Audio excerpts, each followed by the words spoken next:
Roger, gabing-gabi na saan ka na naman ang galing? Galing lang po ako kay na Aling Esmeralda. May inhatid lang po akong gamit na hiniram ko kay Lisa. Nagpunta ka na naman doon kay na Esmeralda? Hindi ba sinabi ko na sa'yo? Iwasan mo na pagpunta roon. Ba't mantigas ang ulo mo? Pasensya na po, Itay. Pero wag naman po sana kayo magagalit. Hindi mo ba naiintindihan? Hindi ko gusto na lagi kang nandun. Hindi ko gusto na nakikisalamuha ka sa kanila, lalo na doon sa anak ni Esmeralda. Pero Tay, wala naman po kami ginagawang masama. Ano ba talagang problema ninyo? Tinatanong mo kung ano problema ko? Ikaw, Roger!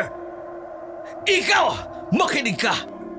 Kapag sinabi kong ayaw kong nagpupunta ka doon, dapat sumunod ka. Ang labo naman, para naman akong isang batang paslit na ginagawa ninyo. Kung hindi niyo po gusto si Lisa, sabihin niyo lang po kung bakit. Huwag lang matigas ang ulo. Sasagot pa sana si Roger upang mga tuwiran ay sinalubong na siya ng tadyak ng ama na tumama sa kanyang tagiliran. Kasunod ang paglipad ng kamao ng kanyang ama na tumama rin sa kanyang muka. Bakit yung ginawa sa akin yun? Dahil ayaw mo akong pakinggan. Pag ayaw mong gawin yung sinasabi ko sa'yo, mas higit pa dyan lang ibibigay ko. Paano ko nga kasi gagawin yun? Ang labo ng ibinibigay niyo sa akin na dahilan. Wala na kayong ginawa kundi paglayo kami ni Lisa. Wala naman kami ginagawang masama. Mula pagkabata maging magkaibigan na kami. Ano ba kasing totoong dahilan, Itay? Ba't galit na galit kayo kay Aling Imelda at kay Lisa? Ayaw kong mapahama ka, Roger. Wala akong tiwala sa kanila. Matagal nang tutol si Mang Damaso sa pagkakaibigan ni Lisa at Roger.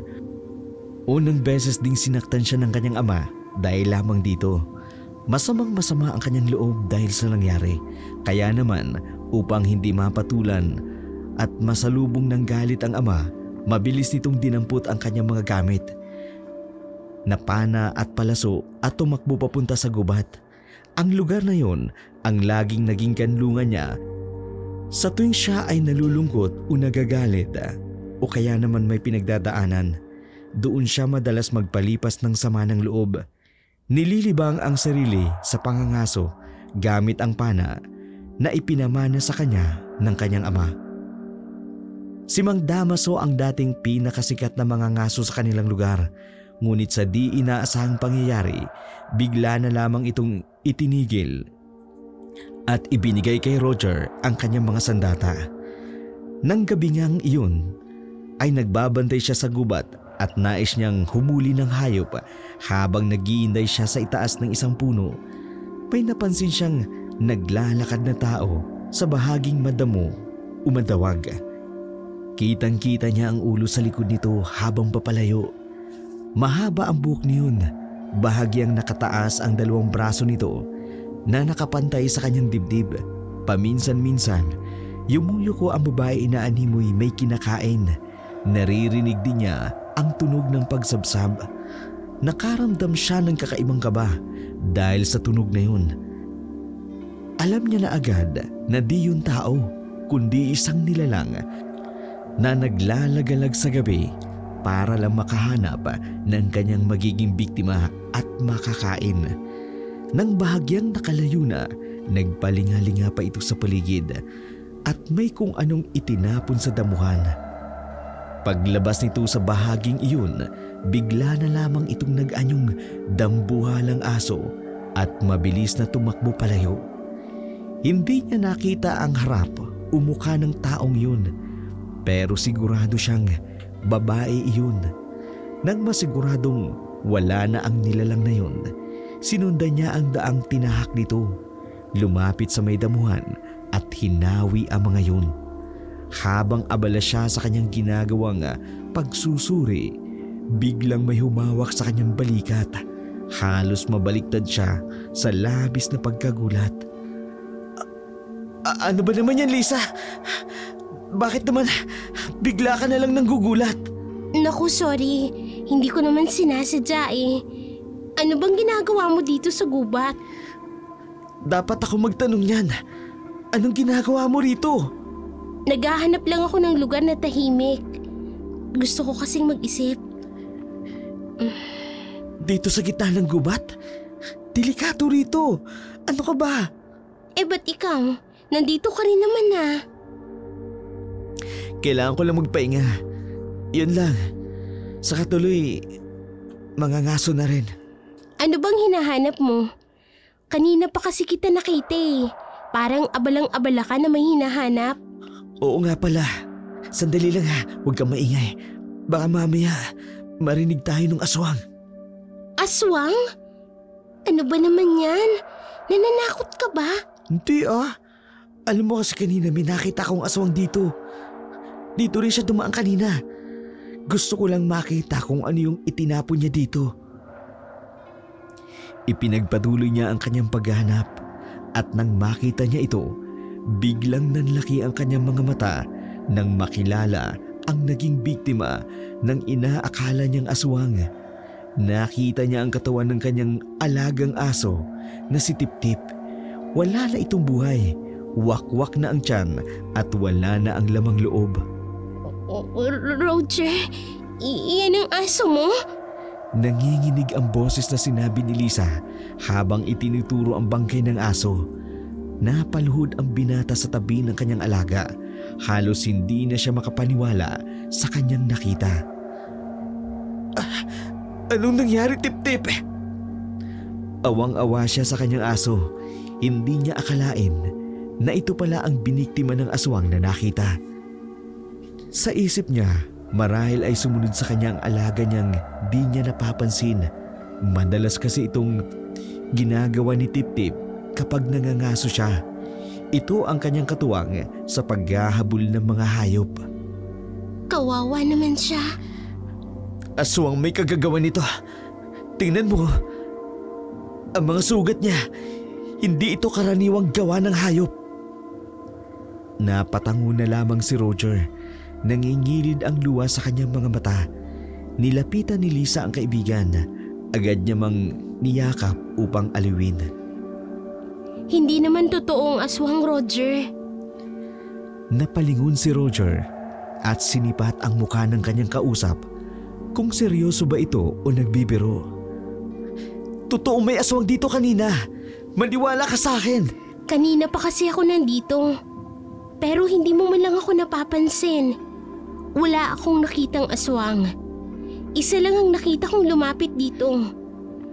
Baka naman hindi mo lang napansin na may mabangis na hayop dito kanina. Kasi naman ang tataas ng damo.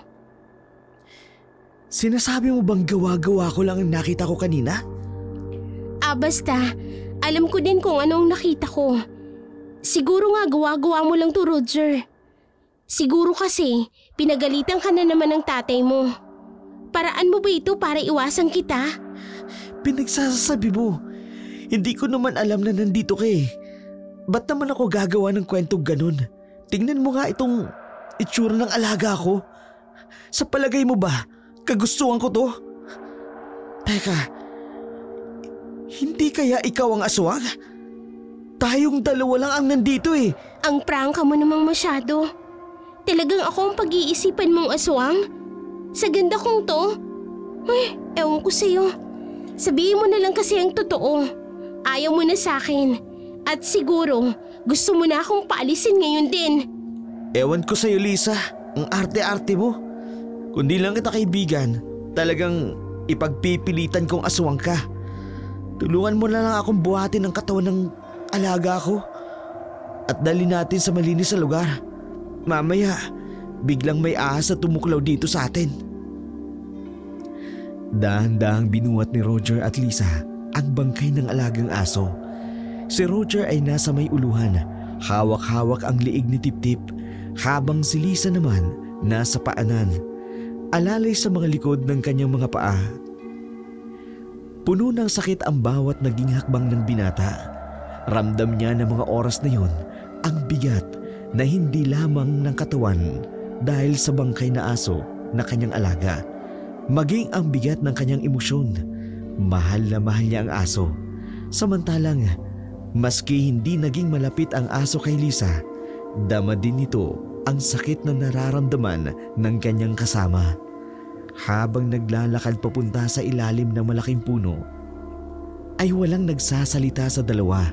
Tanging ang mga kaluskos lamang ng kanilang mga paa sa mga tuyong dahon ang lumilikha ng ingay ng mga oras na yun.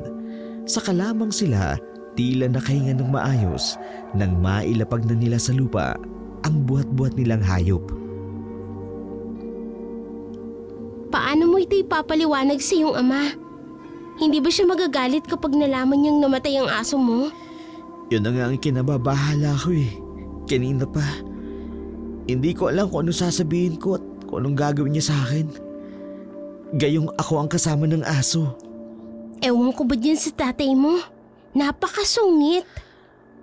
Ganon din naman yung nanay mo ah. Ang suplada. At palagi akong pinandidilatan ng mga bata pa tayo. Bakit nga kaya no? Ano kayong problema ng dalawang yun?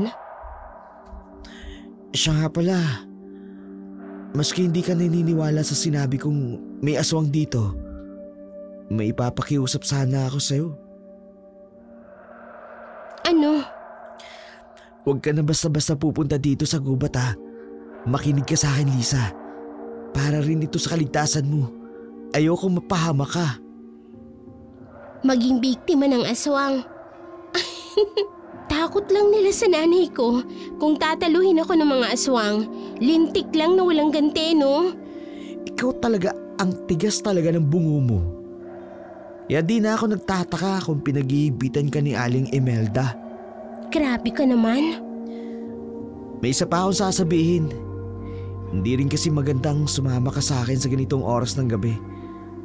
Baka kasi may makakita sa atin. Pag-isipan nila tayo ng masama. Binata ako, dalaga ka. Alam mo naman kung anong ibig kong sabihin. Baka kasi isipin nila na may ginagawa tayong milagro dito. Iyo, kadiri ka. Baka ikaw lang nag-iisip ng masama. Hindi ah. Bakit? Feeling mo may gusto ko sa'yo? Wala no. Halika na nga, umuwi na tayo. Iuuwi ko na rin tong si Tip-Tip. Tulungan mo lang akong maisampay siya sa likod ko. Ay, ang bilis namang umuwi. Halos 1 oras ka palang rito sa gubat. Gusto mo nang umuwi. Halika na nga kasi. Ganun maarte. Baka bumalik yung aswang. Umupo si Roger at sinabihan si Lisa na iangat ang aso at isampay ang katawan nito sa kanyang likod. Maingat nitong ipinosisyon ang aso upang hindi ito mabitawan ng binata. Nang matapos tumayo, nagsimula na silang maglakad. Inaalala niya sa isip niya ang magiging reaksyon ng kanyang ama. Gayong alam niyang yung asong yun ang madalas at tanging nagpapatawa sa kanyang itay. Muli na naman niyang nilingon ang dalaga kung sumusunod ba ito sa kanya. Kita niyang tinatamad ito sa paglalakad. Mabigat ang paghahakbang nito habang nakasimangot. Napapangiti na lamang siya sa inaastang pagkilos na yon ni Lisa.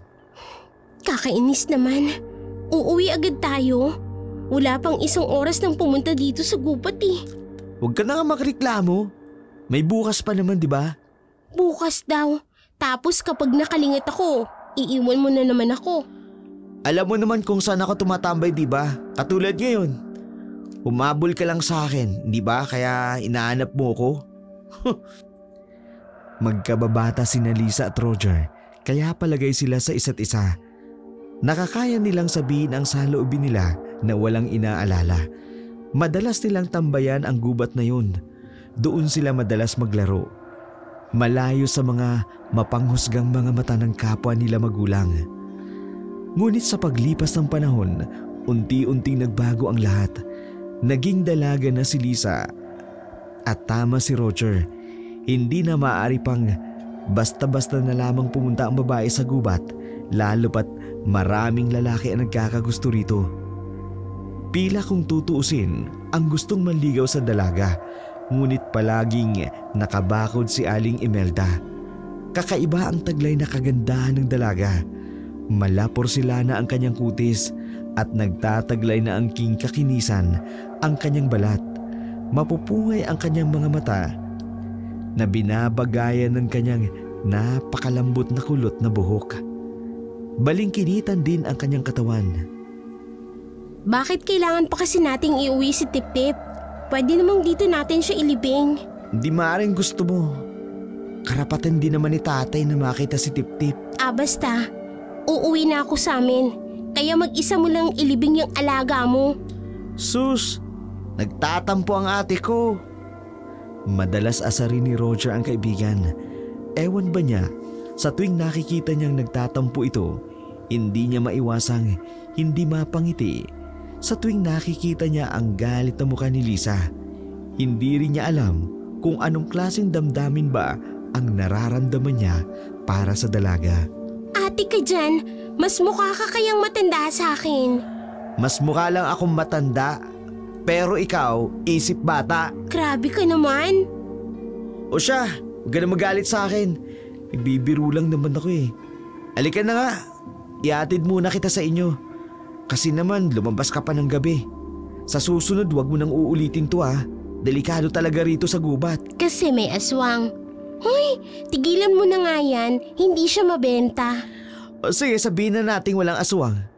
Eh paano kung adik o kaya naman manyak yung makasipat sa'yo?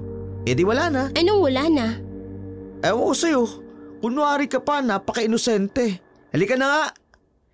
Inayos na ni Lisa ang buhok niya na nagulo ng konti dahil sa katatakbo. Pagkaraan ay sumunod na rin siya sa kaibigan. Ihahatid na nga siya nito kahit pabitbit ang patay na katawan ng aso. Habang papalapit sila sa bahay ni Lisa, natanaw nila ang ina nito na nakatanaw sa bintana. Nang makita sila, sumimangot ang ginang at mabilis na lumabas. Sinasabi ko na nga ba eh, kayong dalawa na naman ang magkasama. Hindi po, inay. Nagkataon lang po na nagkita kami sa gubat. Nagboluntaryo na po siyang ihatid ako kasi sabi niya may nakita daw po siyang aswang sa gubat. Aswang? O ay anong aswang? Ikaw, Roger, ha? Hindi ka na bata. Wag na wag kang gagawa ng kwentong hindi naman totoo. O ay siya nga pala, umuwi ka na. Alam mo bang muntik na kaming mag-away ng tatay mo? Ay mantakin mong hinahanap ka rito. Abay malay ko sa'yo kung naasaan ka sumusuot. Sabihin mo dyan sa tatay mo ha, hindi ako hanapan ng pasaway na anak. Pasensya na po kayo, Aling Imelda. Nagkaroon lang po kasi kami ng hindi pagkakaunawaan ni tatay. Kaya umalis muna ako sa bahay. Ay na, paano ba yung bit-bit mong aso? Nakuha mo ba yan sa pangangaso? Hindi po. Alaga po ito ni tatay. Kinain lang po ng aswang. Ay dako pinagdiskitahan mo lang yan no. Kasi nga, galit ka sa tatay mo. Di po Nagsasabi po ako ng totoo. Kitang-kita ko ang isang babaeng naglalakad sa may damuhan. Tapos ayun, isang saglit, nawala. Umuwi ka na sa inyo. Hindi naman ako interesado dyan sa kwento mo. Baka mamaya'y abutan ka pa ng tatay mo rito. At ako na naman ang awayin nun. Tsaka pwede ba, kapag umuwi ka na, abay huwag ka nang babalik dito. Lubayan mo na si Lisa. Nagkakaintindihan ba tayo? Magkaibigan lang naman po kami ni Lisa. Wala naman po kaming ginagawang masama, Aling Imelda. Kaya wala pong dahilan para lubayan ko siya. At kalimutan namin ang aming pagkakaibigan. Makinig ka sa akin, Roger. Oo, alam kong mabait kang bata. At hindi ka katulad ng tatay mo. Pero ayaw ko na kasi ng gulo. Sana naman maintindihan mo. Sige po, magpapaalam na po ako. Tinahak ni Roger ang daan pauwi sa kanilang bahay. Habang naglalakad, pinilit muna niyang ikalma ang kanyang sarili at kalimutan ang naging usapan nila ni Aling Imelda. Ang isip niya, nakatuon kung paano niya masasabi sa kanyang itay ang nangyari sa kanyang alaga. Tiyak niyang siya na naman ang mapagbubuntunan ng galit ng kanyang ama kung sakasakali. Ang labis na kaba na nakadagdag na nakapagbibigay kilabot sa kanya habang papalapit siya sa kanilang bahay. Pumikit siya at inayos ng bahagya ang aso. Doon lamang niya hinayaang tumulo ang kanyang luha na kanina pa'y pinipigilan. Mahal din niya ang alaga niyang si Tip-Tip, kaya masakit para sa kanya sa ganung paraan matatapos ang buhay nito. Sarado na nga ang ilaw sa loob ng kanilang tahanan nang dumating siya. Alam niyang ng mga oras na yun, siguradong nakasarado na rin ang mga pinto. Kakatok na sana siya pero bigla siyang natigilan nang may tumawag sa kanyang pangalan. Nabosesa niya ang kanyang ama. Lumingon siya at nakita niyang papasok ito sa kanilang bakuran. Mabuti naman at dumating ka na. Abay, napapagod na ako sa kahanap sa'yo. Saan ka ba nagsuot na bata ka? Sinabi ko bang pwede mong gawin yun sa akin kapag nagagalit ako? Bigla mo akong lalayasan? Tay, si Tip-Tip. Natigilan si Mang Damaso nang makita si Tip-Tip, ang alaga nilang aso, na nasa braso ni Roger habang nakalaylay ang ulo. Tila nagunaw ang mundo niya. Unang natigilan siya at hindi makapaniwala sa nasaksihan. Napako ang tingin niya sa walang buhay na katawan ng alaga. Dahan-dahan siyang lumapit. Halatang nanginginig ang mga kamay at malalim ang paghinga. Sa mga mata niya, mababasa ang matinding gulat at takot. Kinuha niya ang aso at dahan-dahang inilatag ang kanyang katawan sa lupa. Napaluhod siya sa harap ni Roger. Niyakap ang malamig na katawan ni Tip-Tip. Roger, anong nangyari kay Tip-Tip? Ang takot ay unti-unting napalitan ng galit. Ang mga kamao ni Mang Damaso nag-igting. Ang kanyang mga pangay nagpipigil ng sigaw. Bakit? Paano ito nangyari? Hindi ko po alam na sumunod siya sa akin, Itay. Yan ang nga bang sinasabi ko. Ano ka ba naman, Roger? Bakit kasi ang tigas ng ulo mo? Hindi ko naman po talaga alam eh. Kaya alam mo o hindi? Hindi tama yung ginawa mong bigla ka na lang umalis habang kinakausap pa kita kanina. Kabastusan yon. Tingnan mo ngayon ang nangyari. Ano ang parusa sa ginawa mo? Si Tip-Tip ang naging kapalit. Patawarin niyo po ako. Hindi ko po sinasadya. Maski lumuhod ka pa sa harapan ko, Roger. Hindi mo na maibabalik ang buhay ng alaga ako. Pero Itay, tigas kasi ng ulo mo. hindi na po mauulit. Promise po. Sino may gawa nito sa aso ko? Baka naman ikaw. Baka mamaya'y pinagdiskitan mo lamang si Tip-Tip dahil galit ka sa akin. Hindi po Alam niyo, parehas kayo ng sinabi ni Aling Imelda. Ganyan na ganyan yung sinabi niya sa akin kanina. Pero di naman yung totoo. Bakit ko naman sasaktan si Tip-Tip? Mahal na mahal ko ang aso ko na yun. Masakit din po sa akin ang mamatay siya. Anong sinabi mo? Naroroon ka sa bahay ng babaeng yon? Kung galon, nagsisinungaling siya nung hinanap kita doon kanina. Hayop na babaeng yun talaga! Sinungaling! Hindi po, Itay. Hinatid ko lamang po si Lisa sa kanila. Galing po kami sa gubat. Pagkatapos po kasi nung may nakita ako sa gubat, ayokong hayaang umuwi mag-isang kaibigan ko. Anong sinabi mo? Magkasama kayo ng dalagang anak ni Imelda? Nagkita lang po kami sa gubat, Itay. Hindi naman po sinasadya. At sa tingin mo maniniwala ako sa kabulastugan mo? Roger, papunta ka pa lamang doon, babalik na ako. Huwag mo kong inuuto at baka masapakitali. Ito ang tatandaan mong bata ka. Kapag yung si Lisa na buntis mo, nakaw, malilindi kang ka talaga sa akin. Tigilan mo na yan, sinasabi ko sa'yo. Tay, wala naman po kami ginagawa. Talagang nagkita lang po kami sa gubat nang di sinasadya. Nakita ko siya matapos kong matagpuan si Tip-Tip na wala na pong buhay. O nga pala, Ano nga bang kinamatay ng aso ko? Bakit ganito? Parang nilantakan ng leon. Mas masahol pa po si Leon, Itay. Nung nag-aabang po kasi ako ng hayop sa itaas ng puno, may napansin akong babae na naglalakad sa may damuhan. Parang iwan nga yung paglalakad niya eh. Tapos yumuyuko-yuko, pasuray-suray na parang lasing. Nakabistida siya ng puti, tapos mahaba ang buhok niya. Kaya alam kong babae. Hindi ko nga alam po nakita yung mukha niya. Tapos nung medyo nakalayo na sa damuhan, bigla ito nagbago ng anyo. Naging isang dambuhalang aso. Linawin mo nga sa akin yung sinasabi mo, Roger. Ang ibig mo bang sabihin, isang aswang ang pumatay kay Tip-Tip? Maniwala po kayo sa akin, Itay. Hindi po ako nagsisinungaling. Mabuti na nga lang po.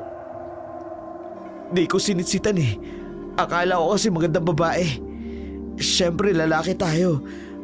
Baka sakaling maka-score, pero mabuti na lang talaga. At mas malakas kong narinig yung bulong ng aking guardian angel. Sira ulo ka. Isang bangkilan ang nakita mo. Lintik na. Bangkilan? Ano po yun, Itay? Madalas kong ikwento sa'yo nung dati. Di mo lang natatandaan. Baka po bata pa lang po ako noon. Di ko na nga rin po maalala na kinikwento niyo po ako ng mga ganyong kwento. Sandali. Patigid nga ako malambot pa ang karne ni Tip-Tip. Tay, huwag ganun. Masama yun. Huwag na huwag niyong gagawin yan. Naging mabuting alaga sa atin ang asong ito. Maawa naman kayo. Abay, sira talaga ang ulo mo eh. Hindi ako kakain ng tira ng aswang. Titignan ko lang naman kung maaari pang habulin na maikarga sa isang kahon. Pero pag nanigas na, wala na tayong magagawa, kundi ibaon na lamang siya sa lupa. Kawawa naman ang aso ko. Para ko na siyang anak. Pagkatapos nilang mailibing ang katawan ng kawawang aso, muli nilang ipinagpatuloy ang naudlot nilang kwentuhan nila mag-ama tungkol sa aswang na bangkilan. Ang mga bangkilan ay isang uri ng aswang na kinatatakutan. Dahil kaya nila magbago ng anyo at gamitin ang itsura ng mga mababangis na hayop. Nag-aanyo silang magagandang babae sa umaga. Ngunit aswang naman kapag sumasapit ang gabi. Naninirahan sila sa malayo sa mga tao, tulad ng sa itaas ng bundok, sa gubat at sa iba pa. Nakakita na ba kayo ng ganyang uri ng aswang, Tay? Oo, nakakita na rin ako ng aswang na ganyan. Napatango si Roger habang patuloy na nagkukwento ang kanyang ama. Bagamat natatakot, aliw na aliw ito sa mga kwentong kababalaghan. Samantala, sa kabilang dako naman, nag-uusap din ang mag-inang Lisa at Imelda. Makikita sa mukha ng ginang ang pagkadismaya sa kanyang nag-iisang dalaga. Talaga bang hindi ka magtatanda, Lisa? Ayaw mo nang sundin ang mga ipinagbibilin ko sa'yo na iwasan mo ang pagsama-sama dyan sa anak ni Damaso. Bakit naman po, Inay? Wala naman po kaming ginagawang masama. Ay, talaga ba? Ihintayin mo pa palang may mangyaring masama bago mo lubayan yung pakikipaglantian dyan sa lalaking yon. Eh paano kung pagsamantalahan ka nun at saktan? Oh, kaya mo bang ipagtanggol ang sarili mo? Ang inay naman kung anong-anong ibinibintang kay Roger. Siya na nga lang ang natitirang kaibigan ko Pagbabawalan niyo pa. Bakipagkaibigan ka sa babae, hindi sa lalaki. Ay noong panahon namin, pag sumapit na ang gabi, abay hindi na kami lumalabas ng gabi. Hindi rin kami nakikipaglapit sa kung sino-sinong lalaki. Ay tingnan mo yung sarili mo, yung pananamit mo. Ay nako, ay para ka nang nagtatawag ng demonyo. Masyadong malaswa. Si nanay naman Nakasando tap lang naman ako at maikling short. Masagwa na agad.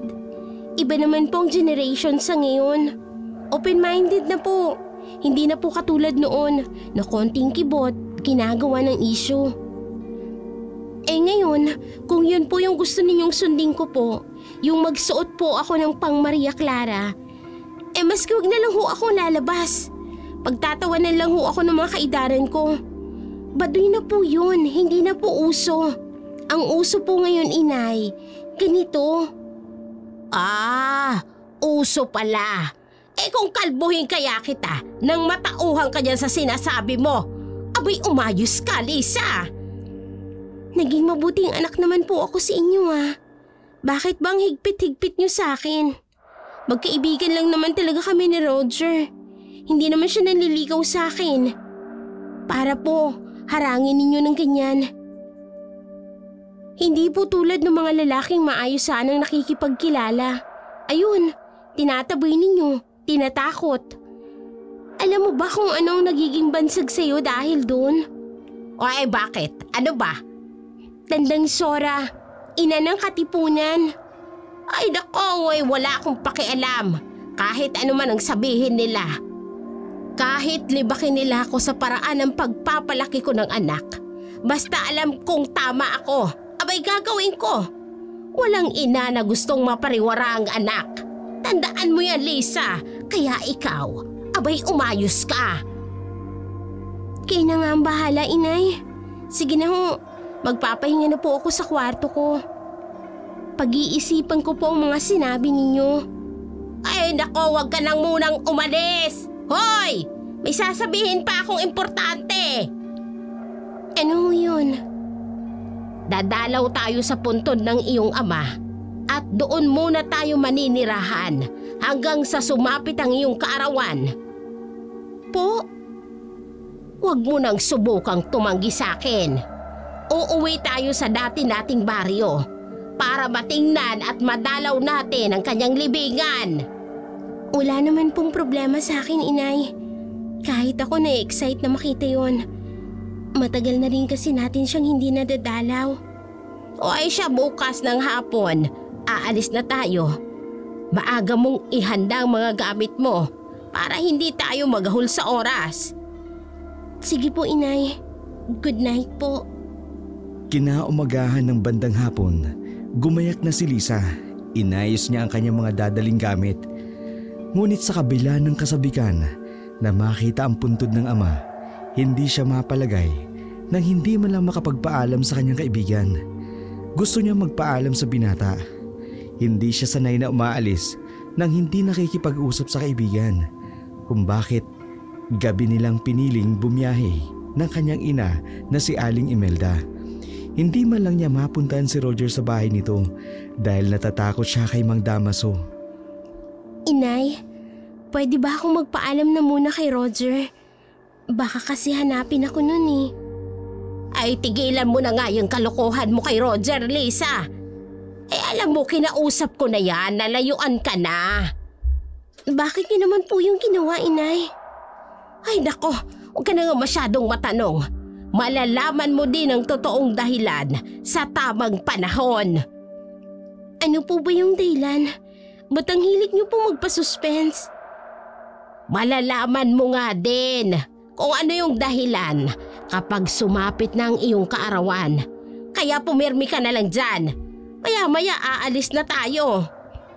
Kung ayaw kong sumama? Ayaw mong sumama? Ay bakit? Mas mahalaga ba si Roger kesa sa iyong ama? Hindi naman po sa ganun, inay. Importante po sa akin si tatay. Pero mahalaga din po sa akin si Roger. Ang gusto ko lang naman po magpaalam sa kaibigan ko. Pero ayaw niyo naman po. Ayaw niyo akong payagan. Ay nako, gusto na yan ha. Huwag nang matigas ang ulo mo.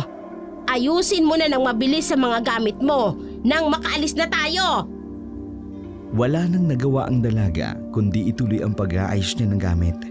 Nalulungkot siya dahil tila unti-unti na talaga nagkakaroon ng espasyo ang pagkakaibigan nilang dalawa ni Roger.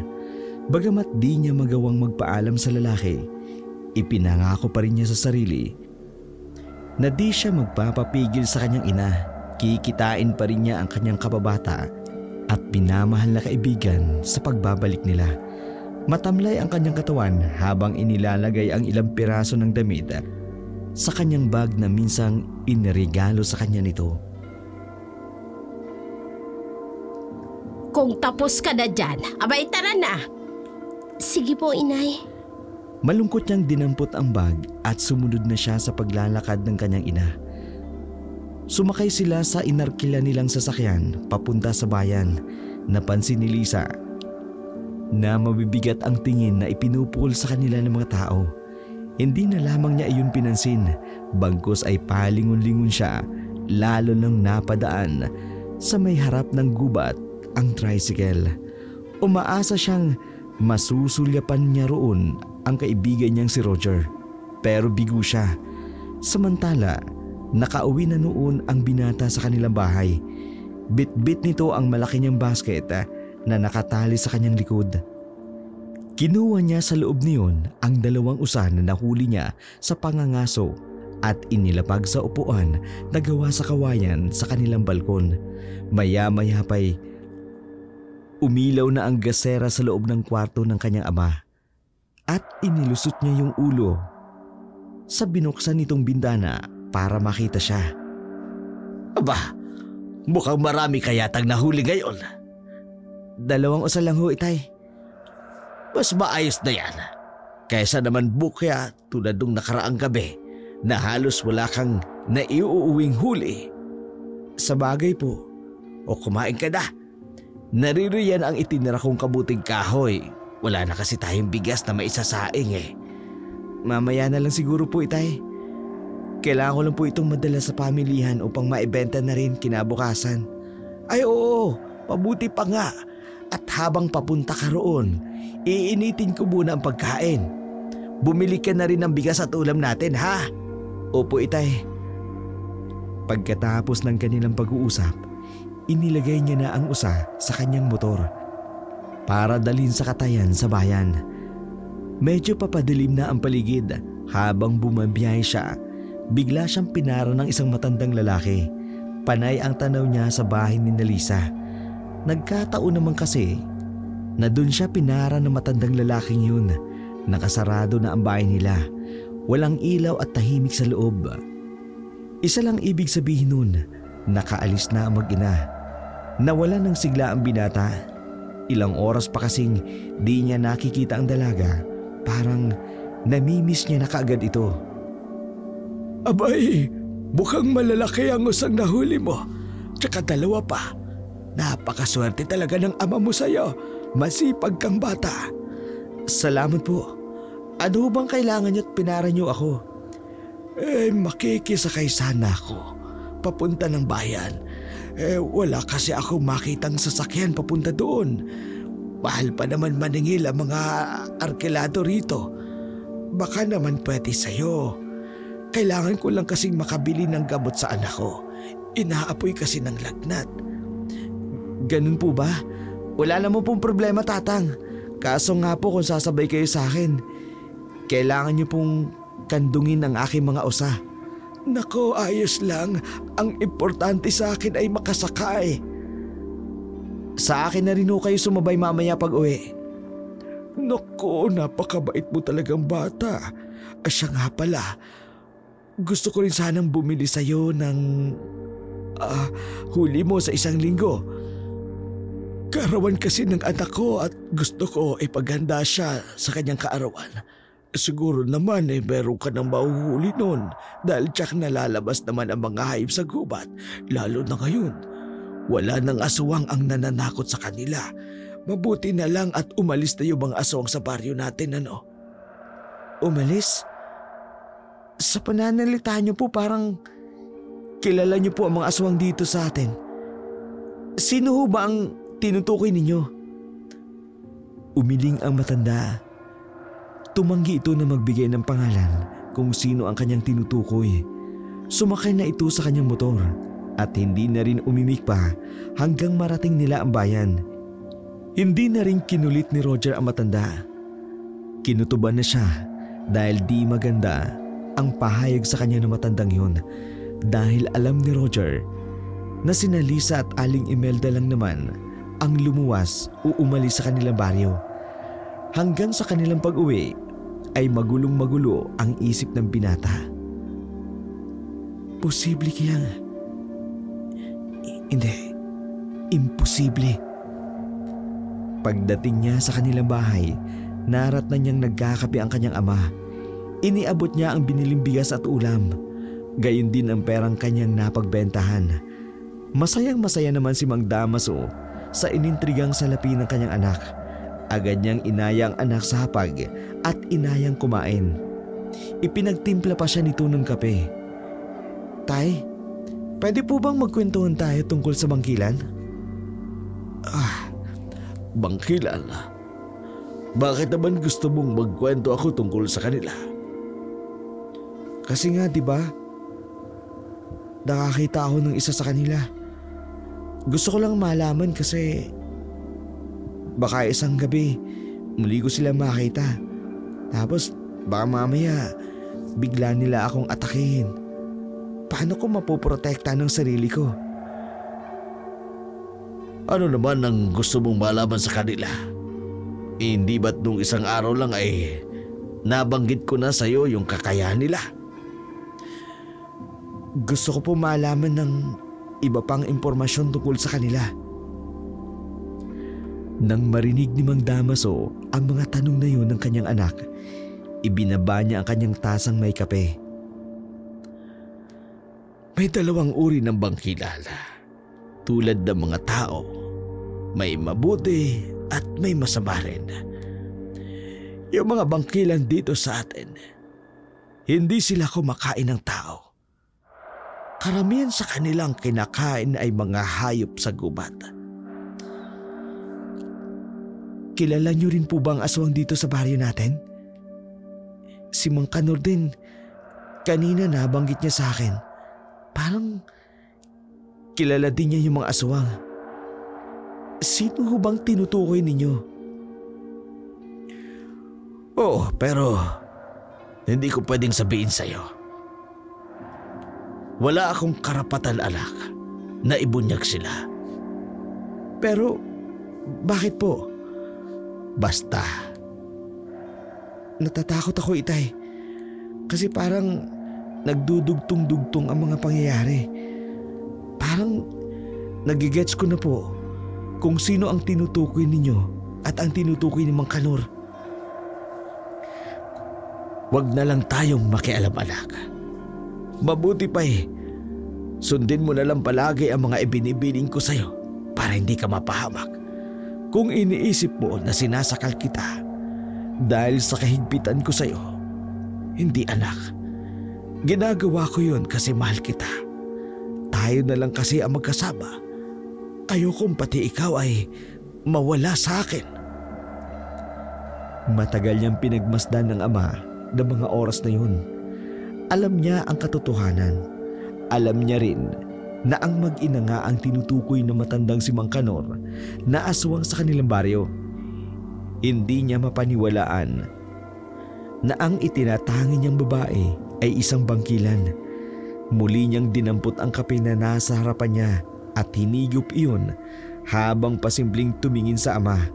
Nagpalipat-lipat ang kanyang paningin sa kanyang ama at sa tabi niya kung saan naroroon ang isang pana. May itatanong ka pa ba? Wala na po. Matulog na po kayo. Masyado nang malalim ang gabi. Mabuti pa nga. Nananakit na rin ang aking bewang at ang mata ko. Inaantok na rin ako, anak. Gusto ko na ring mahiga. Sige po. Mauna na po kayo. Uubusin ko lang po itong kape ko. Ako po matutulog rin mamaya-maya. Tumayo na si Mang Damaso at tumuloy sa kanyang silid. Siya namang muling ibinalik ang atensyon sa muling paghigop niya ng kape. Kinabukasan, naging abalang muli si Roger. Nagsibak siya ng kahoy, nag-igib ng tubig, pagkatapos ay hinasa niya ang mga palaso ng kanyang pana. Nilinis at mas lalo niya pa itong pinatalim. Ang kaing na pinaglalagyan niya ng huling hayop ay kanya ring nilinis dahil may mga nagmantsyang mga dugo. Mukhang ganado kang magtrabaho ngayon, anak. Aba, Wala ka nang itinitirang oras para sa akin. Ayos lang po. Siya nga pala, meron akong ibibigay sa'yo. Ano po yun? Lumapit si Roger sa kanyang ama, nagtataka at may halong pananabik sa kung ano ang nais ibigay nito sa kanya. Hinugot ni Mang Damaso mula sa bulsa ng kanyang short ang isang maliit na kahon.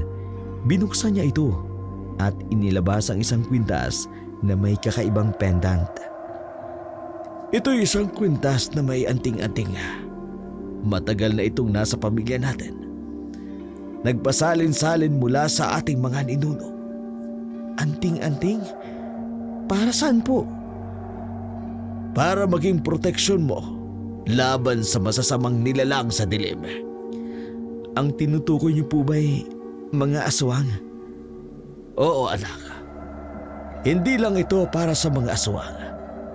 Pwede ka ring proteksyonan nito laban sa kulang, barang at sa malubhang mga sakit. Namangha si Roger habang tinitingnan ang kwintas na ibinigay sa kanya ng kanyang ama. Totoo po ba ito, Itay? Paano po ito gumagana? Ngumiti si Mang Damaso at hinaplos ang ulo ng anak.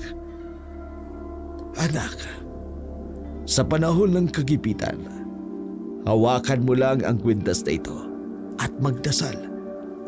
Bibigyan ka nito ng lakas, talino at liksi sa laban. Huwag na huwag mong iaalis sa katawan mo yan kapag nangangaso ka. Isinuot ni Roger ang kwintas sa kanyang leeg.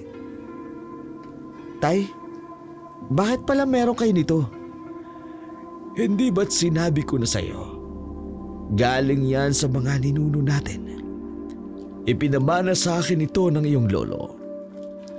Hindi mo ba natatandaan? Isa siyang dating mahusay na albularyo. Opo, natatandaan ko po si Lolo. Noong minana ko ito, hindi ang pagiging isang albularyo ang tinaha ko. Ano po?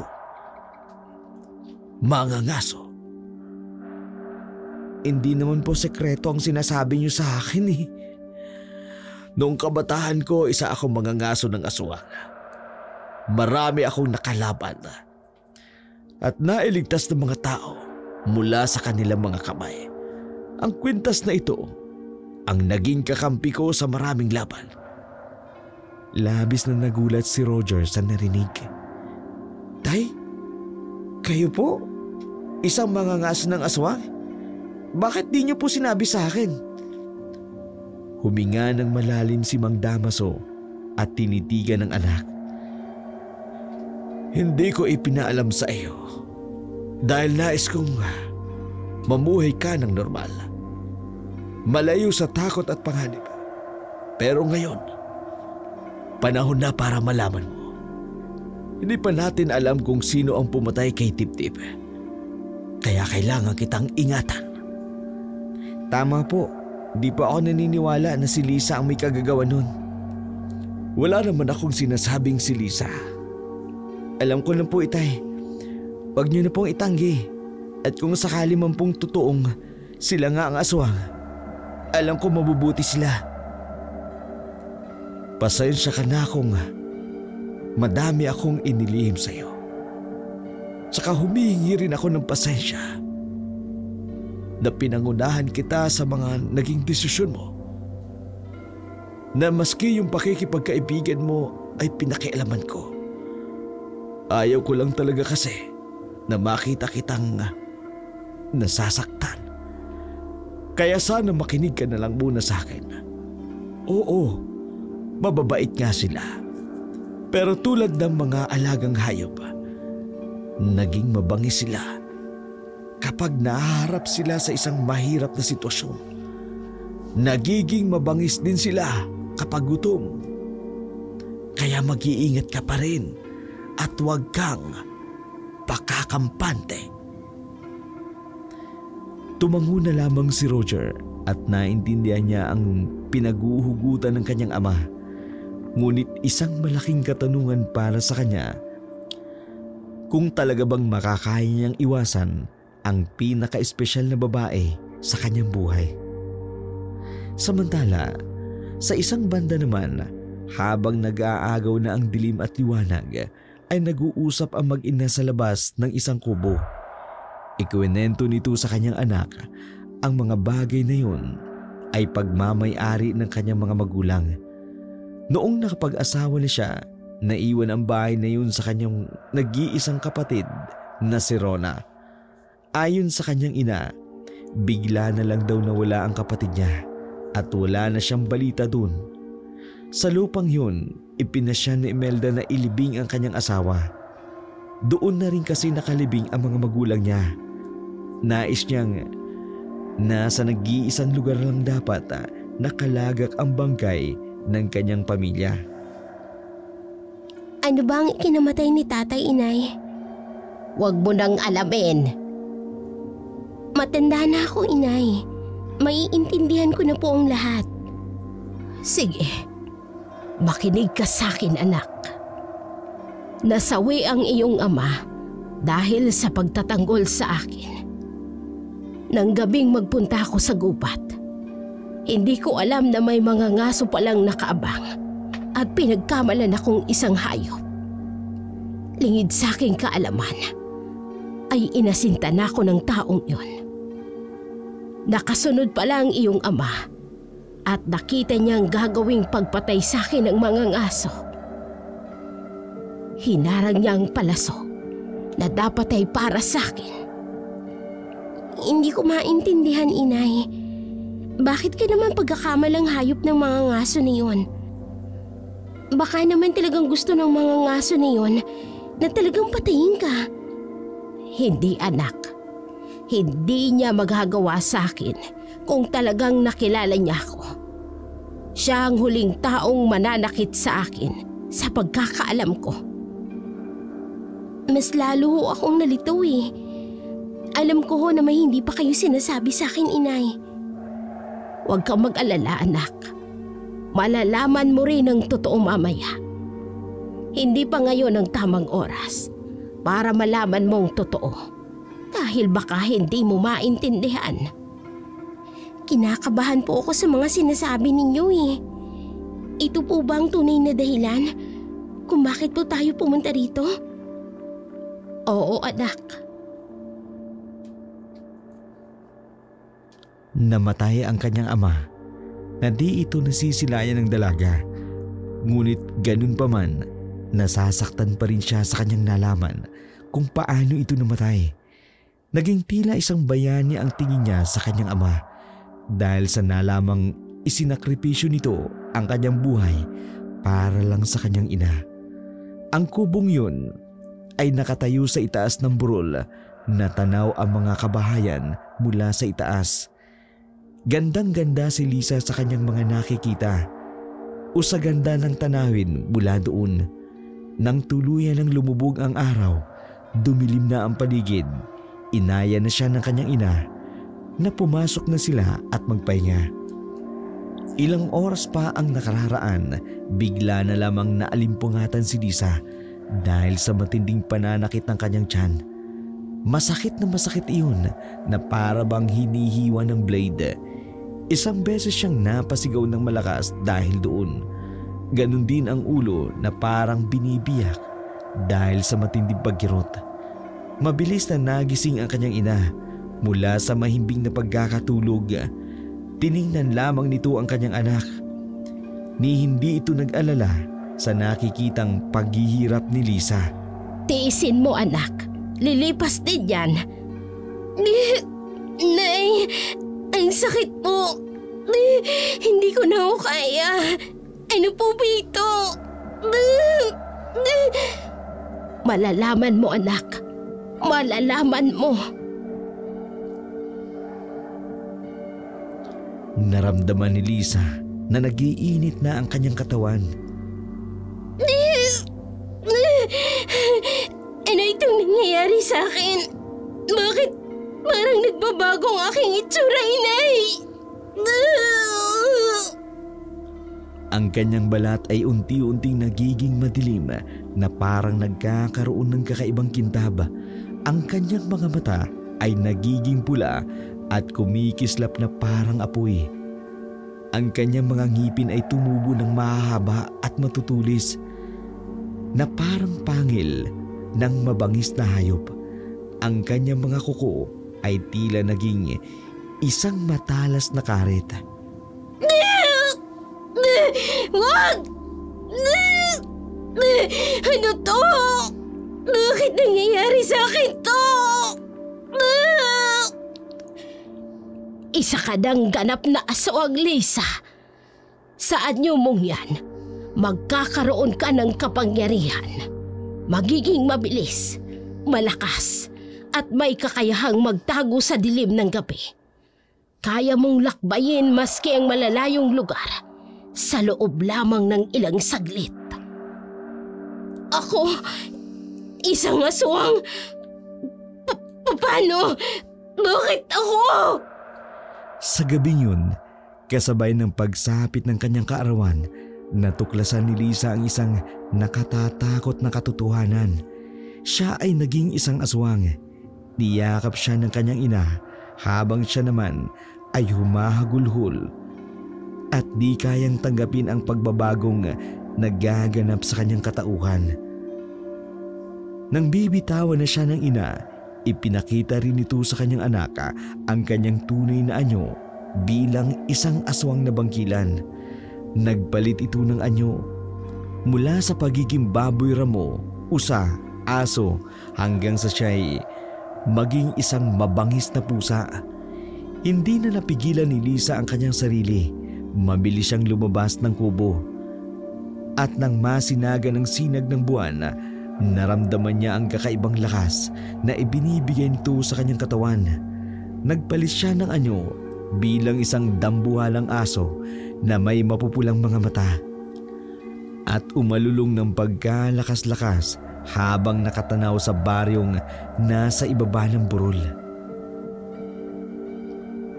Anak, huwag mong subukan.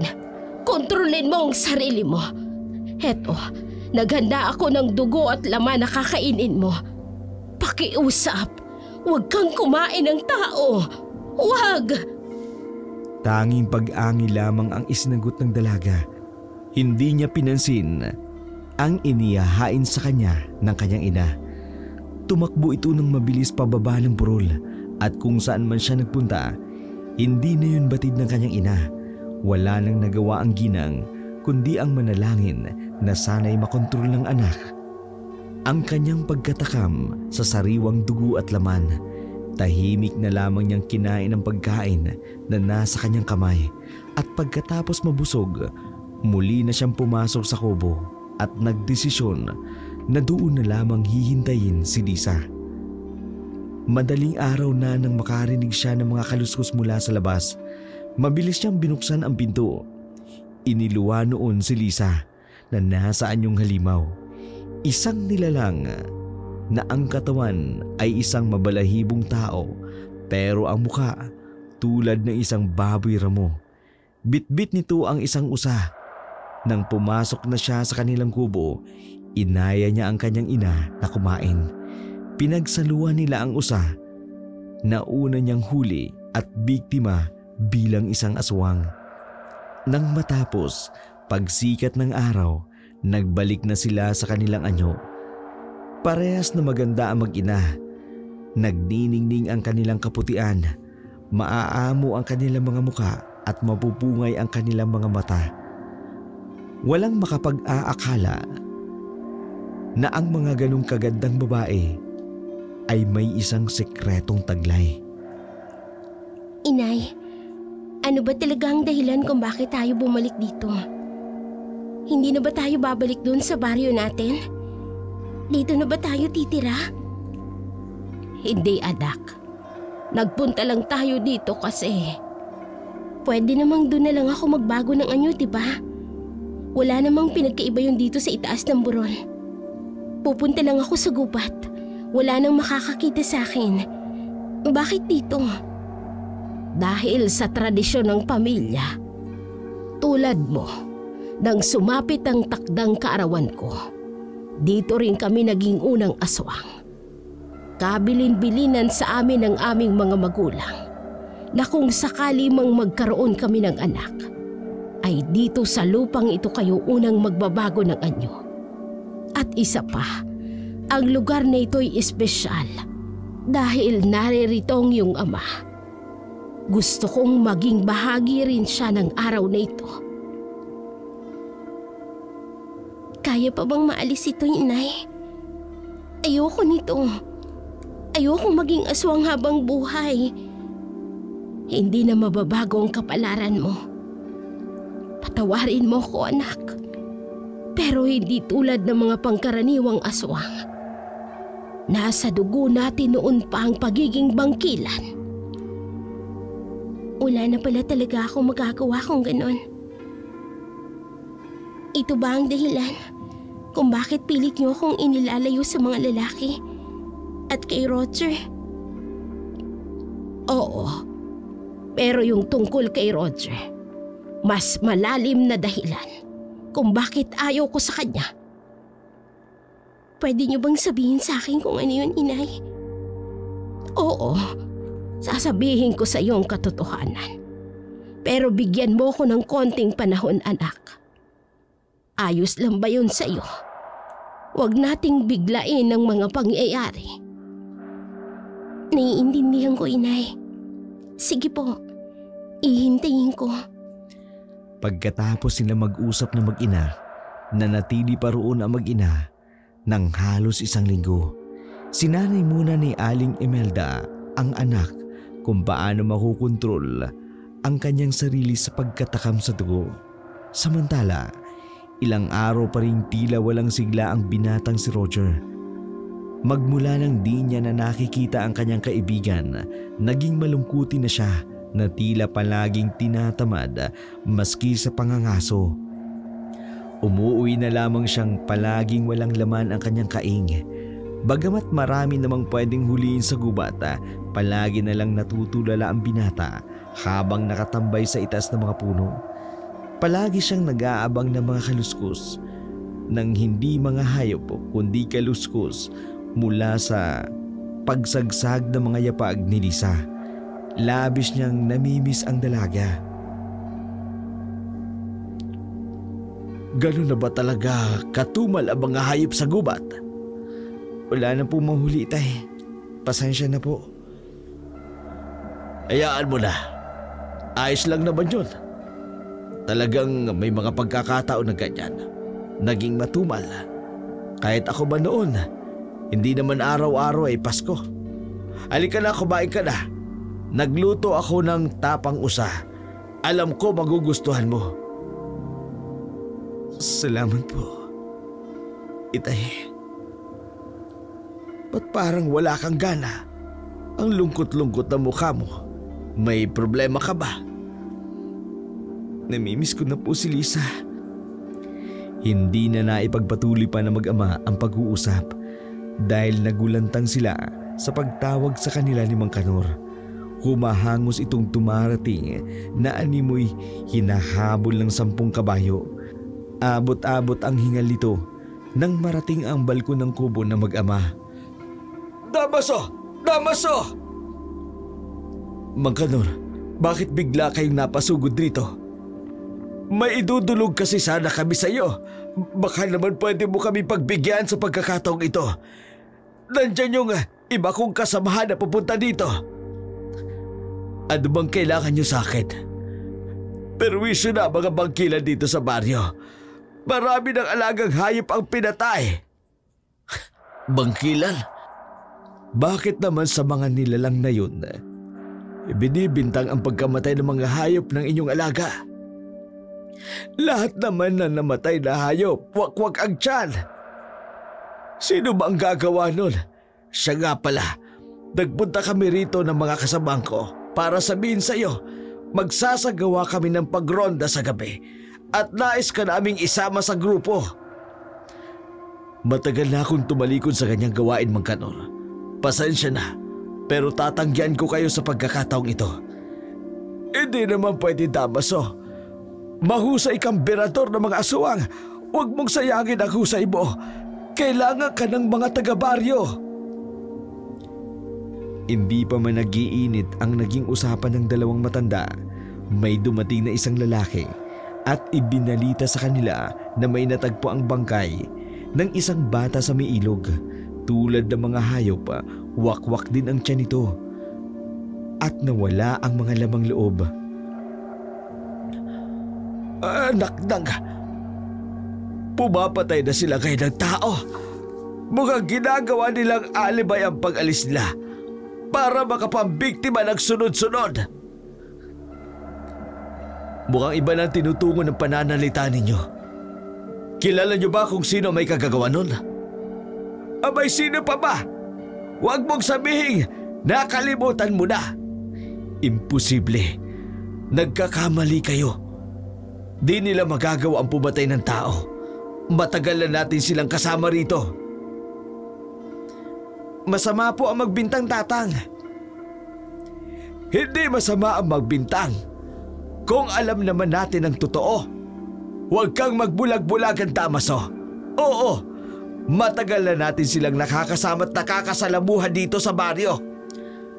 At alam natin ang galawan ni Imelda. Paano yung anak niya? Sumusobra ka na. Mali ang ginagawa mo. Mali yung paratangan mo si Lisa. Bakit, nakita mo ba? May nakakita ba sa inyo na silang pumatay doon? At sa mga alaga ninyong hayop?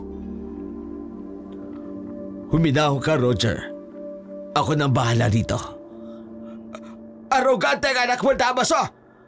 Mukhang di mo pinalaki na maayos! Huwag mo kong didiktahan kung paano kong palalakihin ang aking anak. Magsialis na kayo rito! Tapos na ako sa tungkulin ko sa baryong ito. Ayoko nang bumalik sa dati kong ginagawa. Ayoko nang maulit ang nangyari noon. Kaya sige na, umalis na kayo. Gawin na lamang ninyo kung anong gusto nyo. Wala na akong pakialam. Sige, kung ayaw mo makialam, bahala ka. Pero ito ang tatandaan mo. Sinasabi ko sa'yo. Huwag na wag lang magpapahuli sa amin ng mag-inang yon. Dahil baka masunog namin sila ng buhay. Labis na inis ang naramdaman ni Roger habang naririnig ang mga sinasambit ng matanda. Kaya imbis na patulan ito, tuluyan na siyang nakalimot. Dinampot niyang muli ang kanyang pana. Bumalik siya sa gubat upang doon magpahupa ng galit. Pagdating niya sa gubat, tila pinagdidisketahan niya ang mga hayop. Pinapana ang lahat ng makikita niya. Doon niya ibinubuhos ang galit sa kanyang sarili sa komplikadong sitwasyon ni Lisa. Samantala, habang bumabiyay ang mag-ina pa uwi, hindi nila alam may panganib na palang naghihintay sa kanila doon. Payapang nakatulog si Imelda at si Lisa naman nakatanaw lang sa bintana ng bus na sinasakyan nila. Pinagmamasdan ang mga nagagandahang tanawin sa kanilang nadadaanan. Maya-maya pa'y narinig niyang umungol ang kanyang ina. Biglang nanaginip si Aling Imelda. Sinasabi ko na nga ba ikaw ang salot? Walang hiya ka, Imelda! Animal ka! Huwag, Damaso! Huwag mo kong saktan! Nakikiusap ako! Buntis ako! Tama palang di tayo nagkatuluyang dalawa, Imelda. Dahil hindi ka lang pala manluloko. Isa kang kampo ng demonyo! Tama na! Hindi ako isang kampo ng demonyo, Damaso! Anong tawag sa'yo? Isang anghel na may pangil! Nakatuto kay Imelda ang pana. Makikita ang labis na takot sa kanyang mukha. Dahil alam niyang anumang sandali, pakakawalan ng lalaki ang sandatang yun at mamamatay siya at ang batang nasa kanyang sinapupunan. Kung ano man ang nagawa ko sa'yo, pakiusap. Patawarin mo ko. Hindi ikaw ang pinili ko. Kasi alam kong ganito ang mangyayari. Hindi mo ko matatanggap kung anong uri ako. Hindi matatanggap? Yan lang ba ang idadahilan mo sa akin?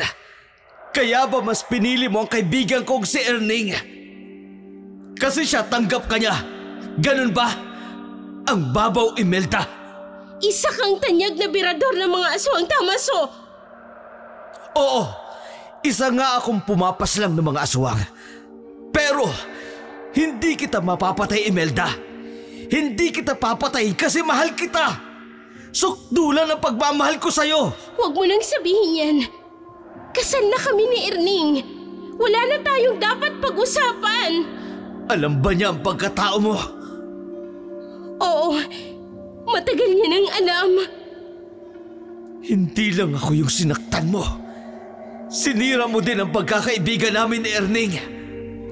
Paano mo nagawa sa akin to, Imelda? Bakit? Dahil alam kong hindi ako karapat-dapat sa iyo. Yung batang dinadala mo. Anak ko ba ang batang yan? Huwag mo nang gawing komplikado ang sitwasyon, Damaso. Sa di inaasang pagkakataon, ang babaeng kausap niya ay biglang nagbago ng anyo. Naging isang mabangis na hayop ito. Isa sa mga kasama niya sa pangangaso ang nakakita sa pagbabagong anyong iyon ng babae.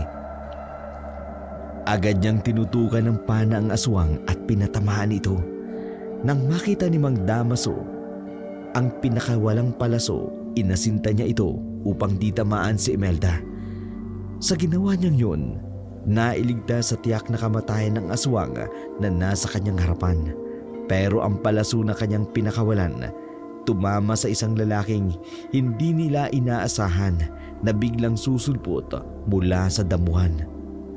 Natamaan ito ng kanyang palaso at mabilis na bumagsak sa lupa. Ang duguan nitong katawan, mabilis na umalis at tumakas ang aswang dahil unti-unti na rin dumarating ang mga rumurondang mga kalalakihan. Hindi. Patawad, Erning. Hindi ko sinasadya. Nilapitan niya ang kaibigan na wala ng buhay. Tinamaan ito ng palaso sa harap at tumago sa puso hanggang sa kanyang likod. Nang marinig ni Lisa ang ina na lumalakas ang ginagawang pag-ungol, ginising niya na ito. Inay, gising ho. Nananaginip po yata kayo ng masama. Nakita niya ang pagsungaw ng luha sa mata ng ina. Bakit po kayo umiiyak? Ano po bang napanaginipan ninyo? Wala, anak. Wala. Pagkalipas ng ilang oras, narating na nilang mag-ina ang kanilang tahanan. Agad na napansin ni Aling Imelda ang kakaibang katahimikan sa paligid. Biglang tumahimik ang mga kulisap at mga ibon. At ang hangin ay tila naging mabigat sa pakiramdam. Nakaramdam ng kakaibang panganib ang ginang. Nagpalingalinga pa siya at pinakiramdamang mabuti ang mga senyales. Baya-maya, nakarinig siya ng maraming yabag mula sa malayo na dumarami at lumalakas habang lumalapit. Imelda, hindi na dapat kayo bumalik dito. Delikado na ang lugar na ito para sa inyong dalawa. Anong ginagawa mo rito? Tsaka ano yung sinasabi mo? Pag alis nyo dito, may mga nangyaring kakaiba. May mga aswang na gumagala at pumapatay ng mga hayop. May mga napatay itong tao. Galit na galit ang mga tao sa inyo dahil kayo ang pinagbibintangan nila na namerwisyo ng tao dito sa baryo. Ano? Bakit kami? Wala kami rito ng ilang araw. Eh bakit kami? Umalis na kayo. Wag na kayong babalik dito. Iligtas mo si Lisa. Huwag mo siyang hahayaang mapahamak. Hindi ako aalis dito. Wala kaming kasalanan. Wala kaming ginagawa ng anak ko. Makinig ka sa akin. Umalis na kayo ngayon din. At bakit ako makikinig sa'yo? Sino ka ba para pakinggan ko? Alam ko marami akong pagkakasala sa'yo. Pero pakiusap, Imelda. Huwag na matigas ang ulo mo. Umalis na kayo. Iligtas mo ang anak natin! Manahimik ka, Damaso! Anong sinabi niyo, Mang Damaso? Pakiulit nga. Hindi pa ito ang tamang panahon para malaman mo yan. Na ano? Anak ako ng lalaking ito. Paano nangyari? Umiyak ng tuluyan si Aling Imelda. Ang lahat ng emosyon ay bumuhos sa kanya ng mga oras na yun. Naguguluhan na rin si Mang Damaso dahil alam niya na sa pagkakataong iyon, maaaring maharap sa panganib ang dalawa. Bagamat mula na magkahiwalay sila ni Imelda at nagpakasal ito sa kanyang kaibigang si Erning, nagkaroon na ng lamat ang kanika nilang pakikitungo sa isa't isa. Hindi niya na pwedeng tiisin si Imelda at ang kanyang anak na si Lisa. Kailangan niya mailitas ang mga ito laban sa mga banta ng kanilang mga kababaryo, laban sa banta ng dati niyang kasamahan sa pangangaso na si Mang Kanor. Inay, ano na naman to? Wala na ba talagang katapusan ng mga pasabog na ito sa buhay ko? Nay naman, turog na ako. Mang Damaso, hindi magandang biro yung sinasabi mo. Hindi ikaw ang tatay ko, hindi ba? Magsalita kayo! Totoong sinasabi niya. Siya ang tatay mo. Kami ang unang magkarelasyon noon bago ako nagpakasal kay Ernie. Buntis na ako bago ako nagpakasal sa iba. Kung kasintahan mo siya, ba't sa iba ka nagpakasal? Kasi galit siya sa mga kauri natin noon. Isa siyang birador ng mga asawang. Natakot ako na hindi niya ako matanggap. Kaya iniwan mo siya at sa iba ka nagpasalo. Kaya naman ho pala galit na galit sa inyo si Mang Damaso. Ngayon naiintindihan ko na. Pero galit pa rin ako sa inyong dalawa. Galit na galit! Kulang na kulang yung effort nyo na paglayuin kami ni Roger. Pero bakit hindi nyo pa itinodo? Sana noon pa lang isinampal nyo na sa akin na magkapatid kami! Sana! Sana ano? Mahal ko po si Roger. Mahal ko ang anak ninyo, Mang Damaso. Saka na natin pag-usapan yan. Halin na kayo! Tumakas na kayo! Tumigil kayo! Wala na akong pakialam ngayon. Niloko niyo ako. Niloko niyo kami ni Roger. Hindi ko kayo matatanggap. Gusto ko nang mamatay! Biglang nagbago ang anyo ni Lisa. Mula sa isang napakagandang babae, naging isang mabangis itong baboy ramo. Tumakbo ito at pumasok sa gubat. Walang lingon-lingon. Nanilisan ang bahay ng kanyang ina. Hindi niya na pinakinggan ang malakas sa pagtawag sa kanya ng kanyang ina. Mabilis at walang kasiguraduhan ang kanyang pagtakbo. Sa makitid na daan papunta sa kagubatan, agad na nagkatitigan si Imelda at Damaso. Baka sa mukha nila ang takot at pag-aalala. Tila iisa ang tumatakbo sa kanilang isipan. Nasaan si Roger? Nasa gubat. Walang inaksayang sandali ang dalawa. Agad nilang sinundan ang direksyon na tinungo ng dalaga. Magkahalong takot at pangamba ang kanilang nararamdaman para sa kanilang anak. Ayaw nilang mahuli sila ng dating dahil natatakot sila na muling mauulit ang trahedya noon. Ayaw nilang muling maulit ang pagkakamali. Kapwa hinihingal ang dalawa pero hindi rin nakita si Lisa. Alam kong ayaw mong nakikita ako sa masamang anyo. Pero kailangan kong gawin ito para sa anak natin, Damaso. Naging aswang si Aling Imelda sa harap ng lalaking minsan ay binahal niya at inalayan niya ng kanyang sarili. Walang naging reaksyon ang lalaki sa pangyayaring yun. Pumikit na lamang ito at sa kanyang pagmulat, sinabi nito ang saloobin sa dating kasintahan. Gagawin ko ang lahat para mahanap si Lisa. Susunod ako. Kailangan natin siya mailigtas. Samantala, sa isang bahagi ng gubata, nakaramdam ng kakaibang kaligayahan si Roger habang binibilang ang mga hayop ng kanyang napatay. 2 usa, mga kuneho, bayawak at isang malaking baboy ramo. Buenas ako ngayon.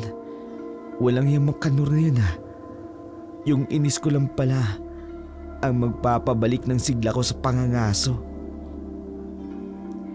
Natigil siya sa pagbibilang nang makarinig siya ng kaluskos. May gumagalaw sa may damuhan. Maya-maya pa'y lumabas doon ang isang matabang baboy ramo. Napansin niyang kakaiba ang anyo ng hayop na yun. Agad siyang umakyat sa puno upang lalong masipat ang hayop. Nang bahagya na iyong nakalapit sa kanyang kinaroroonan, dali-dali niyang itinutok doon ang kanyang pana. Nilapitan ng nilalang na yun ang isa sa kanyang mga huling usa at agad na nilapa. Kinakabahan ang binata sa nakita niya. Teka, hindi kaya aswang ang nilalang na to? Humanda ka, papatayin kitang walang hiya ka. Malaman ko lang na ikaw ang pumatay sa aso kong si Tip-Tip. Natsyempoan din kita. Inunat niya ang kanyang kamay. Inasinta sa ulo ng baboy ramo. Saktong pinakawalan niya ang palaso. Isang sigaw ang kanyang narinig. Napaiktad ang baboy ramo nang marinig ang tawag na yun. Kaya imbis na tamaan ang ulo, ay ang kanyang paa sa harapan ang napatamaan.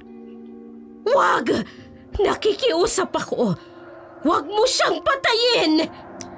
Napatitig pa ang binata sa nakitang babae nang biglang dumating sa lugar na yun sa gubat. Napansin niyang may kakaiba sa babae na yun, pero parang nabobosesa niya. Aling Imelda, ikaw po ba yan? Nakabalik na kayo ni Lisa? Agad siyang bumaba ng puno at sinalubong ang matandang babae. Ngunit gano'n na lamang ang gulat niya nang makita nito ang nakatatakot na anyo. Isang matandang babae na halos ilang taon na ang itinda nito. Kulubot na ang balat, magulo ang buhok, malaki ang kanyang mga mata at namumula.